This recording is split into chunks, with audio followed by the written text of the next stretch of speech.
Ya ayyuhalladzina amanu taqullaha haqqa tuqatih wa la tamutunna illa wa antum muslimun. Subhanaka la ilma lana illa ma 'allamtana innaka antal alimul hakim. Rabbi shrah li sadri wa yassir li amri wahlul 'uqdatam min lisani yafqahu qawli. Amma ba'd. Tentu kita sangat bersyukur kepada Allah untuk semua nikmat yang Allah titipkan kepada kita. Sebagaimana biasa diingatkan, nikmat ini titipan yang pada saatnya nanti akan dimintai pertanggungjawaban. Maka kita ingat hari di mana nanti kita akan berdiri di hadapan Allah masing-masing untuk mempertanggungjawabkan setiap perbuatan kita di dunia ini. Maka kita bermohon kepada Allah, mudah-mudahan kita dibimbing oleh Allah untuk bisa menyusun jawaban yang baik, detik demi detik, jam demi jam yang berlalu. Mudah-mudahan bisa kita koreksi, kita berhenti sejenak untuk mengkoreksi apa yang sudah lalu dan mulai ditimbang-timbang dengan timbangan yang mungkin bisa kita lakukan. Mudah-mudahan dengan timbangan yang kita lakukan nanti ketika di sana timbangannya menjadi lebih ringan, disebabkan karena kita terbiasa mempersiapkan seluruh jawaban dengan sebaik-baiknya. Mudah-mudahan kita dipantaskan oleh Allah Subhanahu wa taala untuk masuk surganya, buah dari amal soleh yang kita lakukan di dunia, insya Allah. Salawat dan salam kita sampaikan pada junjungan kita Nabi Muhammad sallallahu alaihi wasallam. Semoga Allah bimbing kita untuk di atas sunnah-sunnahnya, selalu diberi kemampuan untuk melaksanakan sunnah-sunnahnya, kemudian dilembutkan hatinya untuk berada di atas sunnah-sunnahnya. Juga demikian nanti kalau kita meninggal, insya Allah mudah-mudahan sedang di atas sunnah Nabi Muhammad SAW, yang itu insya Allah akan menjadi pintu gerbang kita menuju ke surganya Allah Subhanahu wa taala. Alhamdulillah, nikmat yang besar tentu saja kita selalu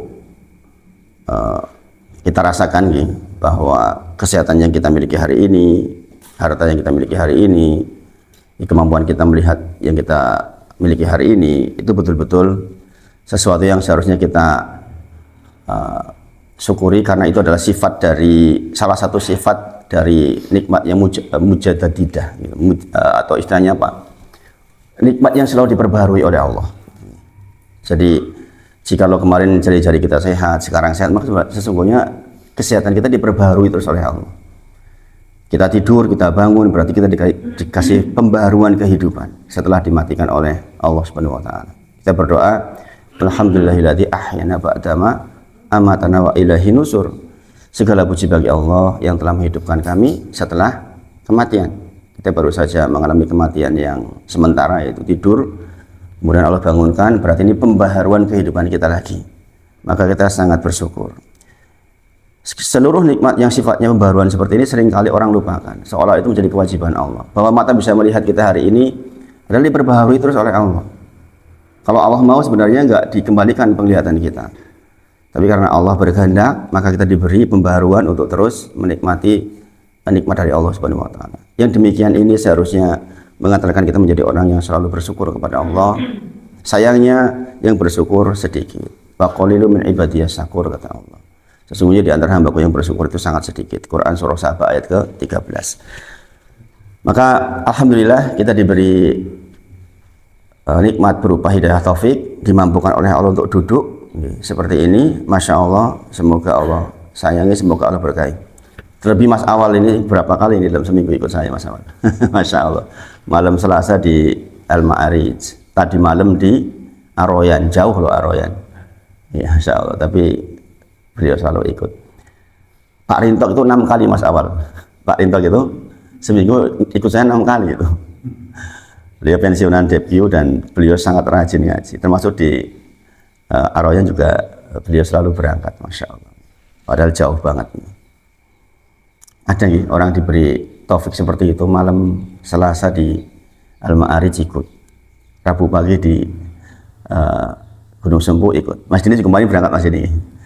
Rabu malamnya di Bongkotan, di dekat Maba juga ikut. Kemudian hari Sabtu pagi di Al-Yakin beliau juga ikut. Ahad pagi di Al-Fajar ikut sekarang, Masya Allah. Itu pelajaran tentu saja buat kita, bahwa ternyata ada orang-orang yang diberi kelebihan dalam merawat nikmat, itu nikmat pensiun. Nikmat pensiun, beliau sudah pensiun sehingga waktunya benar-benar digunakan untuk ngaji. Itu Masya Allah, orang-orang yang berkomitmen untuk mengisi hari tuanya dengan persiapan menuju ke yaumil akhir. Termasuk semalam di Aroyan juga pesertanya sesepuhan-sesepuhan yang memang betul-betul ingin berangkat mati dalam kondisi baik. Maka yang dibahas kitabnya ya tamasya ke negeri akhirat dari awal. Baik, kita lanjutkan. Kemarin kita sudah sampai di bagian awal nih, di kitab Ad-Da' wad-Dawa, penyakit dan obatnya. Kemudian kita sudah bacakan Quran surah Al-Isra ayat 82. Wa nunazzilu minal Qur'an ma huwa syifaa'un wa rahmatun lil mu'minin. Dan kami turunkan dari Al-Qur'an apa-apa yang menjadi obat penawar dan rahmat bagi orang-orang yang beriman. Jadi jelas di antara obat terbaik yang Allah turunkan kepada kita adalah Al-Quran. Kadang-kadang kita membutuhkan itu nih. Apalagi kalau kita membahas kitab syarah kitab Tamasuk Gendiki Akhirat, ketika orang didatangi sakaratul maut, ketika seluruh akal, daya dan upaya sudah mentok, pengobatan yang lain sudah tidak memungkinkan, maka biasanya orang akan sangat mengharapkan ruqyah, sangat mengharapkan Allah yang menyembuhkan total. Maka kalau kita melihat ayat-ayat dalam Al-Quran terkait dengan masalah kematian, itu terkait dengan ini, terkait dengan bagaimana dia dirawat oleh orang-orang yang beriman, ingin didampingi oleh orang-orang yang soleh, sehingga bisa membimbing dia di saat yang sangat genting itu. Dan kemarin kita sudah bacakan salah satu kisah, yaitu tentang kisah surat Al-Fatihah yang dipakai untuk meruqyah oleh para sahabat. Dan kita juga sudah bahas bahwa ruqyah menjadi ampuh dan tidak tergantung kepada pelaku ruqyahnya dan yang diruqyah. Sebagaimana obat fisik, dokternya yo penting, yang diobati juga kondisinya penting. Maka kita mengkondisikan terus jiwa kita supaya pantas untuk disembuhkan, itu menjadi bagian yang menjadi upaya kita. Kemudian dari kegiatan ruqyah yang sudah kita bacakan, kita tahu bahwa zikir, doa itu adalah sesuatu yang sangat ampuh untuk menyembuhkan penyakit. Ini bagi orang-orang yang sudah merasakan, sering kepepet ini, merasakan ini, bahwa obat paling ampuh itu ya doa. Saya setelah hijrah itu sering merasakan itu masalahnya. Kalau dulu kan kalau sakit ya langsung ke rumah sakit gitu kan. Ya rumongso punya kekuatan, begitu hijrah nggak ada kekuatan, maka akhirnya doa, dan itu luar biasa, luar biasa. Salah satu doa yang saya panjatkan ketika wudhu itu, setelah wudhu, ya Allah, mudah-mudahan tetesan air wudhu ini termasuk membawa seluruh penyakit yang ada di dalam tubuh, ya Allah, begitu itu. Keadaan di mana menyerahkan diri betul, ya Allah, saya nggak bisa apa-apa. Maka mohon dengan apa yang bisa ini, dengan air wudhu yang keluar, mudah-mudahan membawa juga sekaligus penyakit. Kita tahu tetesan air kita menghilangkan dosa kita. Mudah-mudahan termasuk di dalamnya penyakit atas izin Allah. Kemudian dari keadaan yang sudah kita baca kemarin di pertemuan kemarin, bahwa peruqyah dan yang diruqyah itu sangat menentukan kesembuhan atas izin Allah tentu saja. Maka Rasulullah bersabda di dalam kitab Al-Mustadrak karya Al-Hakim dari Abu Hurairah radhiyallahu anhu, ini menjadi kunci, ud'ullah, mintalah atau berdoalah kepada Allah, wa antum, sementara engkau muqinuna bil ijabah, sementara engkau menghadirkan hati dengan keyakinan doa itu pasti dikabul oleh Allah. Jadi itu syaratnya. Hanya saja menghadirkan keyakinan bahwa doa kita akan dikabul, juga secara psikologi butuh syarat-syarat. Nek lagi gawe elek apa yo iso, kita berprasangka baik, meyakinkan diri bahwa saya dikabul, kan itu masalahnya. Jadi kalimat ini tuh bersayap sebenarnya nggih. Ud'ullah wa antum muqinuna bil ijabah. Secara tabii manusia nggak mungkin lah kalau lagi suka zina kok merasa kemudian ijabah doanya, kan sulit dimengerti. Walaupun hadisnya mengatakan ud'ullah wa antum muqinuna bil ijabah. Berdoalah kepada Allah dengan keadaan hati engkau yakin betul Allah pasti kabulin gitu. Kalau bahasa siapa? Kaf ha ya ain sad. Dzikru rahmati rabbika abdahu Zakaria idnada rabbahu nidaan khafiyya. Beliau mengatakan apa? Aku tuh berdoa kepada Engkau ya Allah, dan aku tahu Engkau tuh nggak mengecewakanku. Nah itu kan berarti dia menghadirkan hati bahwa dikabul. Sehingga bahkan yang istrinya sudah mandul pun dan sudah dalam kondisi beruban pun dikabul oleh Allah. Itu kan contoh nyata bahwa prasangka baik untuk dikabulkan itu menjadi salah satu yang menjadi penentu dikabul atau tidaknya doa. Tapi sekali lagi, orang akan berprasangka baik ya Zakaria, dia rajin ibadah walaupun menghadapi sebuah kenyataan dengan seluruh ketidakmampuan secara hitung-hitungan. Istrinya sudah tua, sudah ubanan, sudah melemah, minta keturunan. Tapi beliau kalimatnya adalah Engkau tidak pernah mengecewakanku. Ketika dia berdoa kepada Rabbnya khafiyah dengan lirih, kemudian Engkau tidak pernah mengecewakanku ya Allah, dan dikabulkan punya anak. Masya Allah.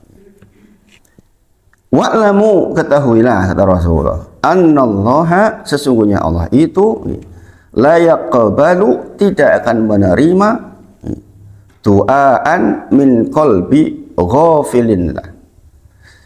Allah nggak akan menerima doa dari orang yang kondisi hatinya ghafilin lah, lalai, ghaflah. Makanya ada waktu ghaflah, waktu antara maghrib dengan isya, itu waktu yang dikenal waktu ghaflah, waktu di mana orang itu lalai, terlalu santai waktu itu. Padahal jeda antara maghrib dan isya kan pendek. Saya merasakan banget ya, jeda antara waktu maghrib dan isya itu pendek, apalagi kalau pas jarak tempuh ceramahnya agak jauh, tahu-tahu mepet waktunya. Semalam saya sampai ke Aroyan udah adzan kayak semalam itu, udah adzan. Padahal cuma dari Seribitan sampai ke Serosutan. Karena pada sholat maghrib kan yo ada kegiatan lah, kadang makan lah, misalnya lapar banget. Itu akhirnya ya tahu-tahu kok sudah lewat masa, cepet banget gitu. Jadi kondisi hati kita adalah kita berprasangka baik, Allah akan mengabulkan doa kita. Berdasarkan hadis di atas, doa adalah obat penawar yang mampu memberikan manfaat dan menghilangkan penyakit. Namun kelalaian hati kepada Allah atau mengkonsumsi barang-barang yang tidak pas, sebagaimana hadis sebelumnya kita baca tentang kisah orang yang melakukan perjalanan jauh, dia angkat ya Rob, tapi makanannya haram dan sebagainya, maka tidak membuat jadi tidak dikabulkannya doa.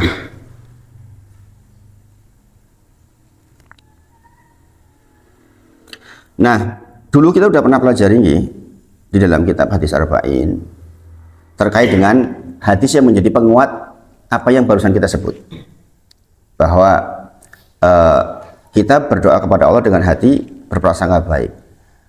Tetapi ingatlah bahwa prasangka baik itu muncul karena perbuatan baik. Maka di hadis yang berikutnya dikatakan, ya ayuhan nas, wahai sekalian manusia, innallaha thayyibun, Allah itu indah, Allah itu thayyib, Allah itu baik maksudnya. Dikatakan innallaha thayyibun. Ini dulu udah pernah kita baca di hadis Arba'in. La yaqbalu illa thayyiban. Tidaklah Allah menerima kecuali dari yang baik. Jelas dari sini berarti ada prasyarat kita berprasangka baik pula ketika kita juga sendiri berbuat baik. Bagaimana mungkin orang yang dalam kondisi tidak baik kemudian dia berusaha sekuat tenaga memprasangkai baik? Sebagaimana saya ulang-ulang, bagaimana mungkin kita berprasangka baik akan mendapatkan gaji di akhir bulan sementara kita nggak pernah masuk? Bagaimana mungkin bos akan kita kasih kita gaji? Kan nggak mungkin. Kecuali bosnya apian banget. Wa innallaha amarul mu'minina bima amara bihil mursalin. Faqala, dikatakan sesungguhnya Allah juga telah memerintahkan kaum mukminin dengan perkara yang dia perintahkan kepada para rasul. Ini sama gini perintahnya. Allah memerintahkan kepada kita sebagai seorang mukmin sebagaimana Allah memerintahkan kepada Rasulullah, yaitu kalimat ya ayyuhar rasul kulu min thayyibati wa'malu sholihan. Inni bima ta'maluna alim. Jadi, wahai para rasul, makanlah dari makanan yang baik-baik dan kerjakanlah amal soleh. Sesungguhnya aku mengetahui apa yang kalian kerjakan. Quran surah Al-Mu'minun ayat ke-51.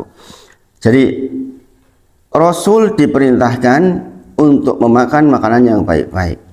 Ketahuilah, kita sebagai seorang mukmin punya hukum yang sama. Jika Nabi kita Muhammad SAW diperintahkan untuk makan yang baik-baik, maka itu berlaku pula untuk kita. Allah juga berfirman dalam Quran surah Al-Baqarah 172, wahai orang-orang yang beriman, makanlah dari rezeki yang baik-baik yang kami berikan kepadamu. Kemudian beliau menceritakan tentang seseorang laki-laki yang tengah mengadakan perjalanan panjang, rambutnya kusut, tubuhnya berdebu, dan ia menengadahkan tangannya ke langit, ya Robku, akan tetapi makanannya haram, minumannya haram, pakaiannya haram, dan ia dibesarkan dengan hal-hal yang haram, maka bagaimana mungkin doa akan terkabul. Jadi betapa pentingnya ya kita menyiapkan makanan yang halal untuk kita. Ya kadang-kadang ada ketidaktahuan ya. Saya dulu bergelimang dengan riba itu kan ya karena nggak tahu. Tapi apakah itu tidak kemudian tidak dibayar kafarahnya? Dibayar kafarahnya tetap. Ya itu dibayar kafarahnya. Walaupun kita tidak tahu, walaupun kita tidak tahu. Makan riba tidak tahu, sebagaimana minuman bening yang di dalamnya dikasih racun, racunnya bening. Kita kan nggak tahu secara fisik. Memang tahu. Air bening dikasih jenis racun yang bening di udak, kita nggak tahu sama sekali. Apakah kemudian tubuh kita nggak merasakan sakitnya? Merasakan tetap, walaupun tidak tahu. Maka demikian juga saya sadar sepenuhnya bahwa dulu saya di perumahan itu ya benar-benar setiap hari ya berkecimpung dengan riba, walaupun tidak tahu waktu itu. Ya, saya mulai semester 4 dulu, belumlah belajar. Baru ngintip-ngintip ya. Saya di Mahat itu baru ngintip-ngintip belum. Ketika saya memberi makan ke keluarga dengan cara itu, walaupun tidak tahu, memberikan efek. Makanya saya sadar kalau misalnya anak-anak juga kadang-kadang masih belum sesuai harapan ya kadang-kadang begitu. Memang ada kafarahnya, ya kita hanya bisa berdoa dan beristighfar yang banyak. Nah maka di kitab ini bab 1 itu yang dibahas adalah hal-hal yang berkaitan dengan doa. Dari kitab Ad-Da'wah ini, penyakit dan obatnya ini, di bab 1 itu membahas tentang hal-hal yang berkaitan dengan doa. Ini bab 1. Yang pertama, doa adalah obat. Doa termasuk obat yang sangat bermanfaat sekaligus musuh bagi bencana. Jangan perhatikan di kalimatnya. Ibnul Qayyim Al-Jauzi itu menyebutkan bahwa obat sangat bermanfaat sekaligus musuh bagi bencana. Ini kalimat dari imam besar ini. Maka mereka menyusun seperti ini itu sudah dengan dalil yang sangat lengkap. Jadi doa itu adalah obat yang sangat bermanfaat sekaligus musuh bagi bencana. Sebenarnya ini kabar baik buat kita. Musuh bagi bencana. Ya, bencana. Kita kan terancam bencana hampir setiap waktu sebenarnya. Kita di jalan, kita di mana tuh sebenarnya mengintai kita bencana itu. Nah, di antara obatnya adalah berdoa. Makanya kita kalau naik kendaraan kan mengucapkan Bismillahirrahmanirrahim. La haula wala quwata illa billahil aliyyil. Biasanya saya kombinasikan dengan Bismillahirrahmanirrahim la yadurru ma ismihi syai'un fil ardi wala fis sama wa huwas samiul alim 3 kali. Kemudian baru subhanalladzi sakhkhara lana hada dan seterusnya. Harapannya apa? Itu menjadi lawan dari bencana. Karena kita tidak tahu di jalan akan terjadi apa. Ia akan memerangi, ia akan mengobati, ia akan mencegah, doa akan menghilangkan, doa akan mengurangi bencana yang menimpa. Doa merupakan senjata kaum mukminin, dan ini yang disebut oleh Rasulullah SAW dari riwayat Ali bin Abi Thalib. Kata Rasulullah, ad-du'a'u silahul mu'min. Ini pernyataan jelas dari Nabi Muhammad SAW. Doa adalah senjata kaum mukminin, wa imaduddin, dan tiang agama. Dalam hal ini sebutkan begitu. Doa, ya karena sholat itu nama lainnya doa. Sholat itu nama lainnya doa. Dikatakan doa senjata kaum mukminin, dan dia adalah tiang agama. Kemudian dikatakan wa nurus samawati wal ard, dan doa dia adalah cahaya langit dan bumi. Ini bisa bayangkan nih, doa itu begitu. Doa itu senjatanya kaum mukmin, dia adalah tiangnya agama, serta dia adalah cahaya langit dan bumi. Hadis riwayat Ali bin Abi Thalib. Masya Allah.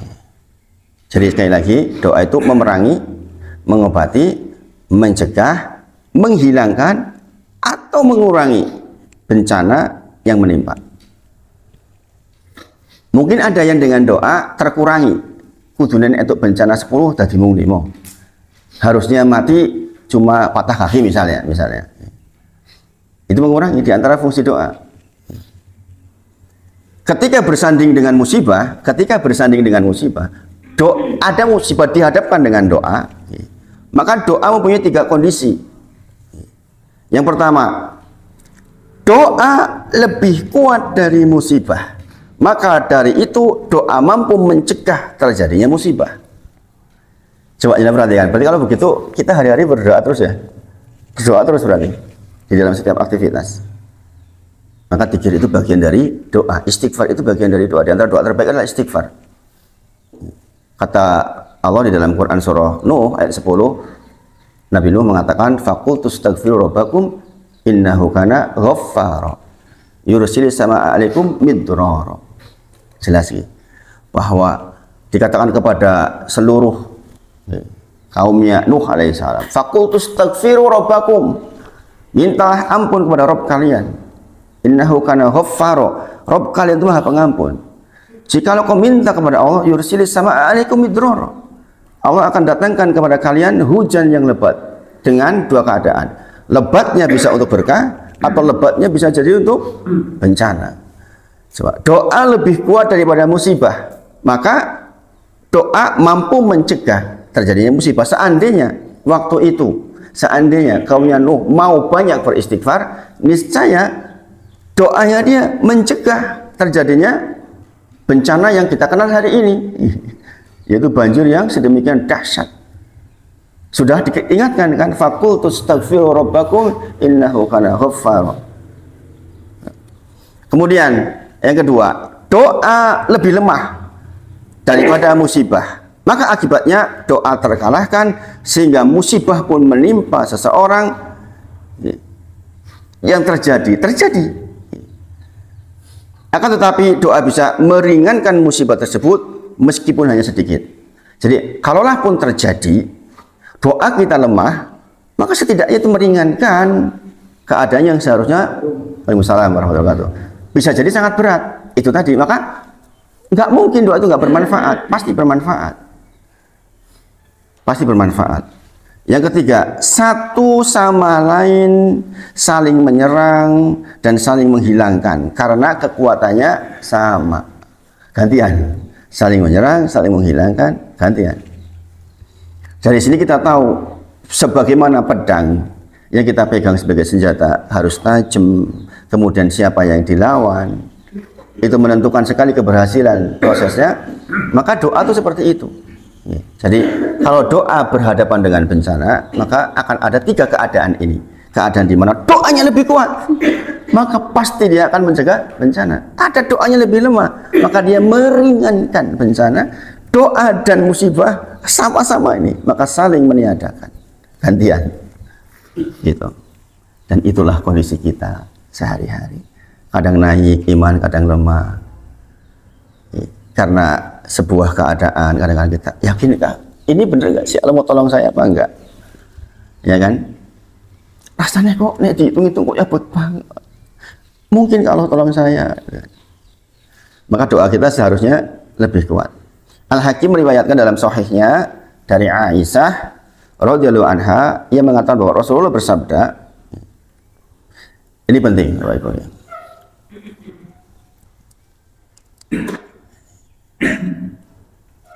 La yughni hadharun min qadarin. Jangan perhatikan ini. Ini pendek di awalnya, tapi menakjubkan. Kata Rasulullah, ini bukan mengajarkan sembarangan, ya. Tapi Rasul sudah mengajarkan tauhid maksudnya. Kata Rasulullah, la yughni hadarun min qadarin. Sikap waspada tidak mampu menolak takdir. Satu, ini konsepnya. Ini sebenarnya pembahasan di pembahasan syarah rukun iman yang dibahas di Masjid Gunung Sempu, lagi di bab ini. Jadi kalau yang sudah belajar mendengar ini paham. Sikap waspada tidak mampu menolak takdir. Kaidahnya begitu nggih. Wa du'a'u yanfa'u mimma nazala wa mimma lam yanzil. Doa akan memberikan manfaat kepada hal-hal yang telah terjadi dan yang belum terjadi. Pada saat musibah itu turun, doa segera menghadapinya. Keduanya lantas saling bertarung hingga datangnya hari kiamat. Maksudnya ngaten, bahwa semua sudah ditulis di Lauh Mahfuz. Ya.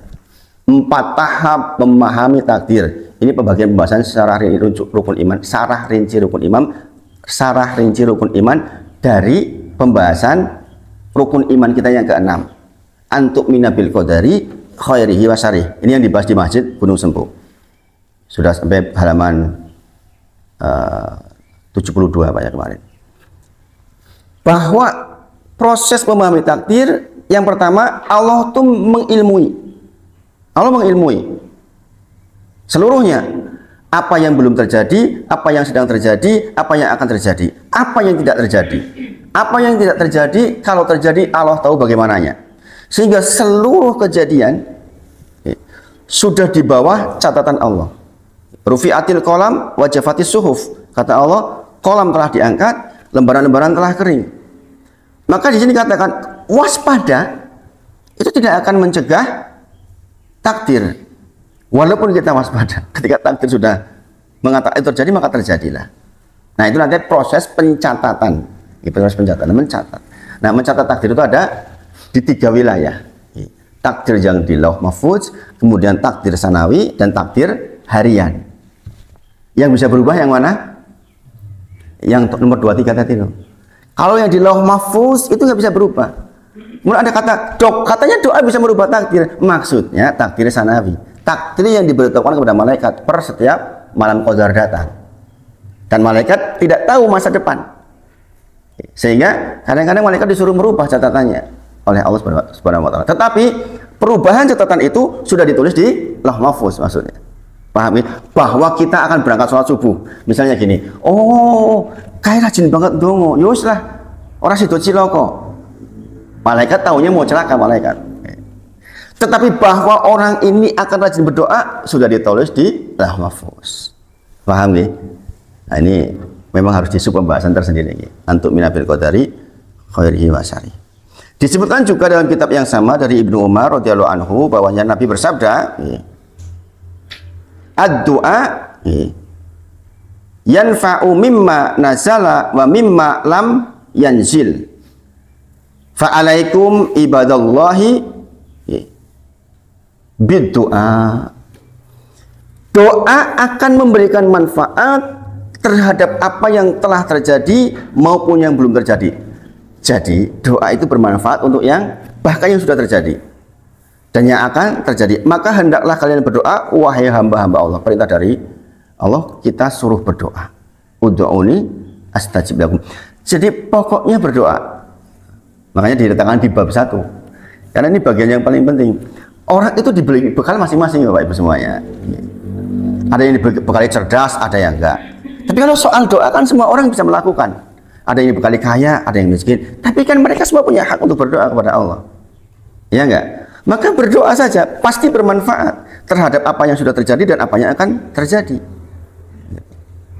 Nggak putus doa, yang penting terus-terusan, nggak putus doa. Gitu.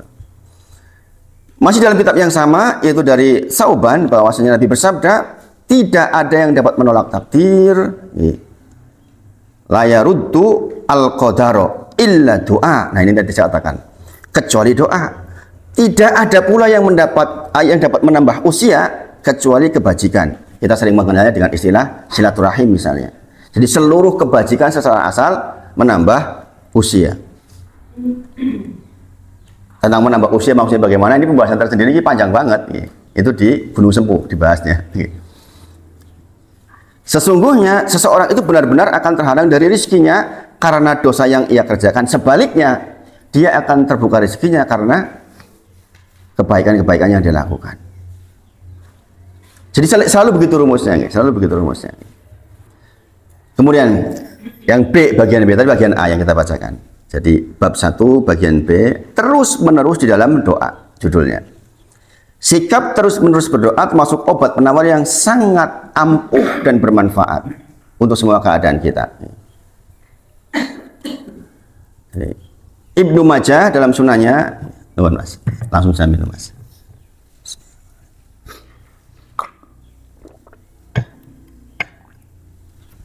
Dan sunanya meriwayatkan sebuah hadis dari Abu Hurairah. Beliau mengatakan bahwa Rasulullah bersabda, "Man lam yas'alillah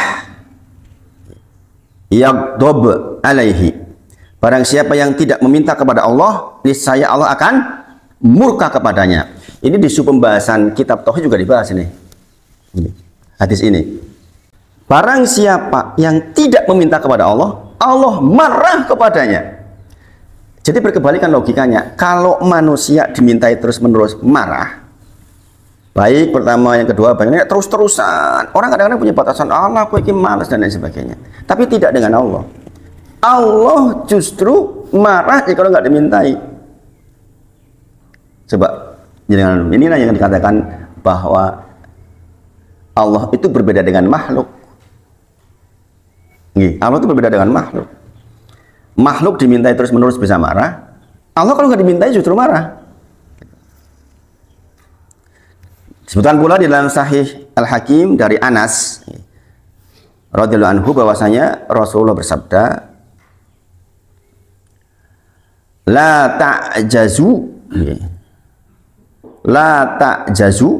fit du'a.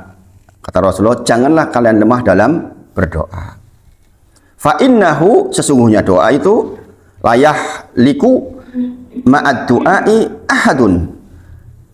Karena sesungguhnya tidak ada orang yang binasa dikarenakan doa. Makanya doa jelek itu jangan dilakukan ini. Karena ada sisi lain, nanti hadis lainnya mengatakan ketika engkau menzalimi orang lain, maka tidak ada tabir untuk dikabulkan doanya. Kita khawatirnya dia berdoa untuk membinasakan kita. Kalau kita pribadi kan nggak mungkin berdoa untuk membinasakan diri sendiri. Al-Auza'i menyebutkan dari Az-Zuhri, dari Urwah, dari Aisyah, mengatakan bahwa Rasulullah bersabda, Innallaha yuhibbul, sesungguhnya Allah itu menyukai al-mulihina fid du'a. Sesungguhnya Allah menyukai orang-orang yang mulihin. Mulihin itu continue, terus-menerus, mengulang-ulang ketika berdoa. Sekali belum merasa dikabul, yang kedua, yang ketiga, yang keempat. Doa sama, jadi kan berdoa kayak gitu sama tiap hari toh. Allahumma inni as'alukal jannah, Allahumma inni as'alukal jannah, Allahumma inni as'alukal jannatul firdaus, Allahumma inni as'alukal jannah, Allahumma inna nas'aluka husnal khotimah, Allahumma inni as'aluka husnal khotimah. Terus begitu, dan Allah cinta itu. Allah menyukai orang yang mengulang-ulang doanya. Masya Allah. Sebenarnya ini fasilitas dari Allah. Hadis ini fasilitas dari Allah agar kita tuh tidak pernah bosan berdoa, mengulang-ulang doanya. Kadang-kadang ada yang mengatakan, aku rapal doanya, ya orang apa tuh? Pakai bahasa Jawa ya orang apa kok. Diulang-ulang lagi, ya diulang-ulang lagi. Berdoa sekarang belum berubah sekarang. Ya kita ke anak-anak kita kadang-kadang kita berdoa 1, 2, 3, 4, 5 kali belum juga berubah. Tapi ya terus saja berdoa, karena justru mungkin Allah hendak menyuruh kita untuk menjadi orang yang dicintainya disebabkan karena pengulangan doa itu loh. Nek bisa dikabul kayak wis, kita nggak mendapatkan masuk dalam hadis ini maksudnya. Nek kita berdoa terus dengan ulangan yang sama, doa terus, Seperti itu. Mungkin ketika kita pegel mengatakan Allahumma rabbana si'adhi bil ba's isyu antas safila ila sifat dan seterusnya, oh ternyata masih pegel lagi sebelah sini Allahumma ini terus Allahumma rabbana si'adhi bil terus begitu. Pengulangan seperti itu masuk di dalam hadis ini bahwa Allah tuh cinta banget sama orang begituan. Gitu. Makanya kalau kita memahami hal kayak gini sebenarnya Masya Allah seluruh yang terjadi dalam diri kita itu sebenarnya fasilitas dari Allah untuk dekat, menjadi kendaraan agar kita masuk ke surganya Allah Subhanahu wa taala. Apapun itu pokoknya.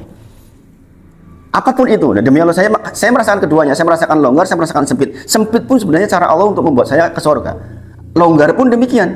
Tergantung kita menyikapinya bagaimana ini. Dengan sempit kita jadi berdoa berulang-ulang, ya Allah, urung dikabul, ya Allah, ya Allah. Itu tuh dicintai banget sama Allah tuh, yang begitu itu. Makanya ada hadis lain mengatakan jangan tergesa-gesa dalam doa. Maksudnya ya Rasulullah, engkau berhenti berdoa sebelum dikabul. Engkau gerusu Gusti Allah gitu. Maka jangan tergesa-gesa di dalam doa. Ketahuilah ada orang-orang sebelum kalian yang berdoa sangat panjang waktunya baru dikabulkan. Nabi Ibrahim pengen punya anak. Sejak umur 20 tahun berdoa dalam kondisi terusil. Rabbi habli minas sholihin. Dia sambil pergi 80 tahun baru dikabulkan. Umur 80 tahun berarti 60 tahun menunggu dikabulkannya punya anak. Mestinya kan beliau berdoa Rabbi habli minas sholihin, Rabbi habli minas sholihin, Rabbi habli minas sholihin sepanjang sekian waktu. Dan Allah cinta banget sama orang seperti itu. Nah, kita tiru. Kita sudah tahu hadisnya nih dari Aisyah radhiyallahu anha. Dalam kitab As-Suhud karya Imam Ahmad disebutkan bahwa Qatadah bercerita, Muwarik berkata, saya tidak pernah mendapatkan suatu perumpamaan bagi orang mukmin dalam hal berdoa melainkan seperti seseorang di atas kayu yang tengah mengapung di lautan. Kemudian ia berdoa, wahai Robku, ia berharap semoga Allah menyelamatkannya. Iya enggak? Orang mengapung di tengah lautan. Jangan bayangkan kapal pecah, jangan hanya pakai pelampung di tengah lautan, gelap malam, ombang ambing. Apa yang dilakukan? Yang dilakukan adalah ya Rob, tolong, kan begitu itu. Benar-benar sangat berkebutuhan untuk ditolong oleh Allah. Ada keajaiban yang Allah berikan kepada dia, didatangkan pertolongan yang bagi Allah sebenarnya mudah. Coba lihat kemarin yang kecelakaan itu ada yang berapa dari jam 2 sampai jam 8 pagi terombang ambing itu di tengah lautan. Ya, subhanallah. Jangan kebayang enggak andin pada posisi itu. Ya, subhanallah. Ya, tolong ya. Ini bahkan orang musyrik pun minta kepada Allah dalam kondisi itu. Walaupun ketika nanti sampai ke daratan dia balik lagi jadi error lagi. Ya. Tapi orang musyrik pun sampai ya Rob minta pertolongan kepada Allah.